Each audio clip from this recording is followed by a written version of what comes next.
Hey guys, I know I haven't made any content in a while. I apologize. My plan was to make a Hopper guide video on my specific build. I made a really fun build for my Hopper Mage, and I was going to share it with you guys. I really appreciated all the kind words I got in game. I had a lot of people message me, and you guys were my inspiration to keep getting better. My next plan was to actually release PvP videos because I was actually winning a lot, like winning a lot. But then one day something unexpected happened. Last week, my guild got hit by an unprecedented ban wave, like a nuke. A lot of our guild got banned, by the way. Our guild is notorious for our open world pack PvP, and we know that. We understand that a lot of players don't like us due to this. The thing is that we only want to play the game, and this is our favorite aspect of it. If there was a way to have more consistent PvP every day without having to attack players out in the open, we'd probably do that instead. Like, for example, if battlefields were better or more common, but they're not. The way we see it is if your pact is up, then you must want to fight, and we also want to fight. If you're wondering why we sometimes have to attack low-level players, it's because we don't really have time to check your level. I don't even attack players that are low level if I remember them being low level, because if I wait and I check, they might run away with loot, or I might have lost out on a chance to have a good fight. And that goes for my whole guild, by the way. Whether you like us or not, due to our PvP in the server, we didn't deserve this ban, and I'm going to tell you why. Earlier in 2023, the hotly anticipated Anarusa rework came out, and it was incredibly strong. It was doing something it wasn't really capable of before. It was essentially one of the best classes in the game. It had incurable, crumbly, pushing horizontally, pulling, reducing resistance, and of course, poison. Uh, the rework was so good, in fact, that while I started a PvP on this server, I began to regard it as the strongest PvP class. In fact, I complained a lot to a lot of my friends talking about how Anaripsa needed to be nerfed as soon as possible. Of course, I knew that never was going to happen because why would it? They don't balance for PvP. But like if you look at how much damage they do and how much healing they do, and in groups that have transcendence, it's not even fair. Although they did recently get hit by a nerf, so I guess I'm happy about that. There's one thing though, right, that stood out the most, and that was their poison. More specifically, they had an ability called Delayed Propagator triggered by the passive called Production Secret. Now, I only know this because I had to do research recently. I only recently realized that the passive is called Production Secret and not Delayed Propagator. I found that ability to be completely overpowered in PvP because it would build up and last for 2 turns. The maximum base damage on just one of these 2 effects is 920. You don't even have to be an experienced walkthrough player to understand that a base damage of 920 is extremely overkill. What's worse is that they were actually able to reach this number if you put 2 Enaripsas in the same fight. That was our premise for our Rushu team. We started out just using 2 pandas and 2 damage dealers. It wasn't that good. We had 1 Enaripsa to heal us. But after some time, one of the Enaripsas we had brought realized that he could actually do plenty of healing and actually apply poison every single turn. Then we realized that the developers made the maximum poison stack so high that 2 Anaripsas in one team was actually a viable tactic. So that's what we did, 2 Anaripsas. It wasn't long before we started scoring about 19.7 mil damage on Rushu. By the way, it's not like we weren't well geared. We were actually, most of us were perfectly well geared, including my Hopper Mage, missing just like maybe 1 item from Rushu that we hadn't gotten yet. And it wasn't even that big of an upgrade because Demented Cloak is so damn strong. At the time, 19.7 mil damage didn't even seem that good. And in fact, it didn't take that long for a normal team not using 2 Anaripsas or any poison at all, apparently, to beat our score. We didn't even think much about it. We had gotten strong enough to get all the gear we wanted from Rushu, and we were having fun with PvP. We were kind of over Rushu. In fact, I think the last time I ran Rushu was like a month ago, probably longer. I think maybe even a month and a half ago. But one day I tried to log in and here it is. You're banned permanently. So none of us even had a clue why, and it started spreading in our guild like wildfire. It turned out that close to half our guild had been hit with bans, most of which were temporary, but for the main Rushu team, including me, we'd been hit with a permanent ban. Still completely unsure of why we were banned, we started speculating and started sending tickets to support. When I tell you we had no idea why we were banned, You need to understand that the reason why we were banned was because we played 2 poison Anaripses in the same team in Rushu. Nobody could have known that this was a bug, by the way. It doesn't sound like a bug. It doesn't look like a bug, having 2 Anaripses in the same team. How is that a bug? People play 2 of the same class all the time.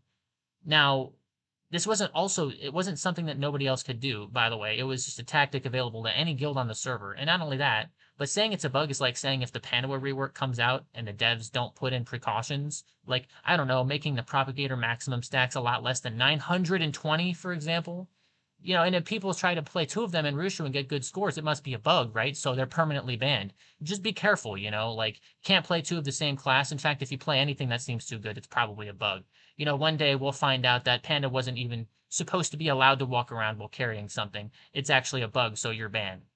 By the way, there is no here's how you're allowed to play our rework guide, or here's how to know if something's a bug guide by Ankama. In fact, the only people who can decide what's intended or not are the developers.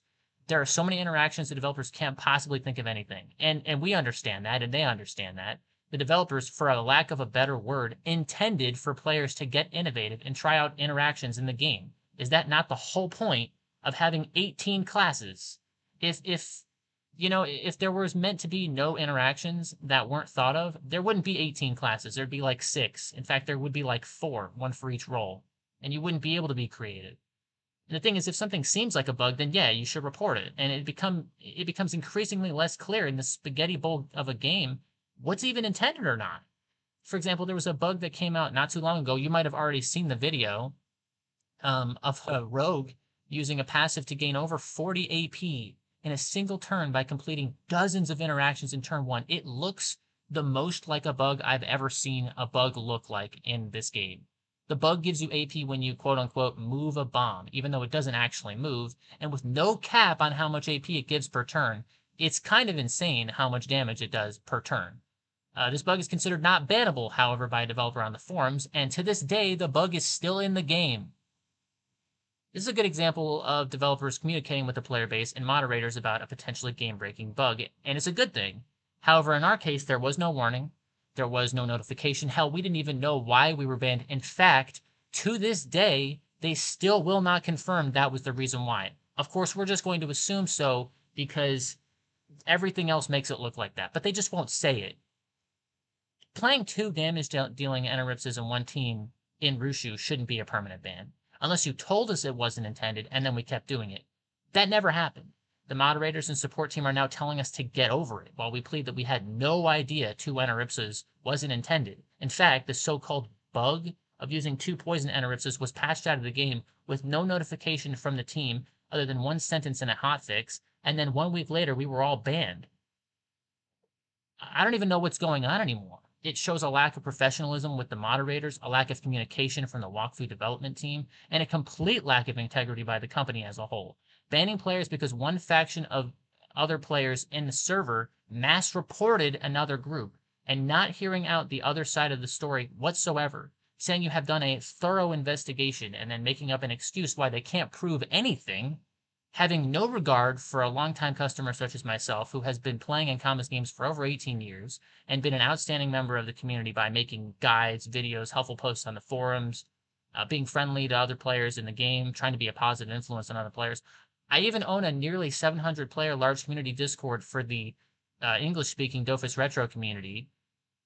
I've never even broken the in-game rules before. I've never even been banned or suspended from playing Walkfu before, on any account. Same goes for Dofus. Banned because some Anaripses in my team didn't know they weren't supposed to be in the same together. Permanently, and as my first offense on accident. And at this very moment, the support team has some clueless guy responding to our support tickets saying that we're bad and deserve to be banned. At this very moment, there are players on our server who are celebrating and cheering because the players that they could not beat in PvP are now gone forever. Does anybody care about our point of view? What about mine? Someone who just thought the Anaripsa rework was overpowered and that it would get nerfed soon. How were we supposed to know that it wasn't intended? Of course we weren't.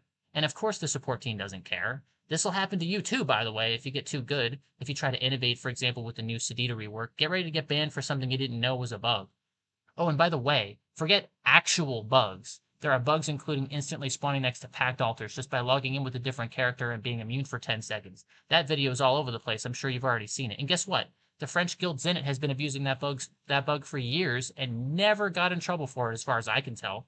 The same players, by the way, also abused a bug where you can stretch the game client screen so far that you can see like 5 screens away without ever having to get close to the packed altar in case it's being camped by enemy players. Try it. Go log in right now. They won't ban Zenit for it, so why would they ban you for it? When I saw that this was possible, I never touched it again. I only did it one time in a city to see that it existed, and I couldn't believe it. I've even seen some Zenit extracting from altars while being completely unattackable, running around while doing so. Mods have told us to try to attempt catching them in the act, of course knowing full well we can't catch them fast enough to attack them, let alone take a screenshot that includes their nickname in the chat. Those players are the ones that reported us. Those players are the ones that are celebrating right now. Those players are the ones who are happy and proud to be friends with the moderating team. How is that fair? Can you imagine you get banned just because your opponent is friends with the mods because they can't beat you? They're just upset? This would have never happened, by the way, if they weren't friends with the mods. Why are mods even allowed to be friends with certain players in certain guilds? Why are they allowed to do this? Who knows? Anyway, I just thought I'd make a video about it. I didn't want to leave you guys in the dark. I don't know if I'll ever get to play this game again. At this point, I'm probably just going to do other stuff. You know, I have money I can take elsewhere to a different company that's willing to actually, warn me about bugs and not ban me for no good reason.